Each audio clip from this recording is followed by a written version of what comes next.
On parle depuis plusieurs jours des fameuses directives anticipées qui consistent en fait à écrire noir sur blanc ce que nous voudrions si jamais un accident nous arrivait. Vincent Lambert n'en avait pas laissé, il avait simplement dit à sa femme qu'il ne voulait pas d'acharnement thérapeutique. Comment s'y prendre? Comment laisser des consignes? Comment écrire donc ces fameuses directives anticipées? On voit cela avec Clémence Dibou, Amélie Patéron et Martin Cangel aussi. En 2013, un premier arrêt des traitements de Vincent Lambert est acté. Un électrochoc pour Rémi. Alors âgé de 22 ans seulement, il rédige ses consignes de fin de vie. Si je l'avais dit juste uniquement de vive voix à mes parents, ça n'a aucune valeur.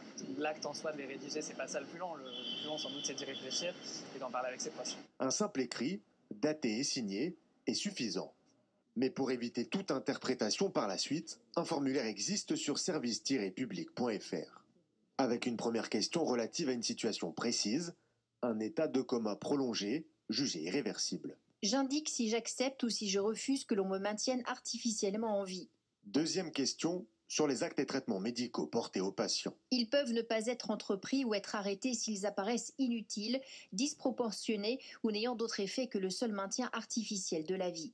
Enfin, une question sur la volonté de recevoir ou non des antidouleurs si une procédure d'arrêt des traitements conduisant à la mort était prononcée. C'est un vrai soulagement en fait de l'avoir fait parce que ça me protège moi de ce que je veux et de ce que je ne veux pas, mais ça protège aussi mes proches qui n'ont pas à porter la responsabilité de prendre une décision pour moi.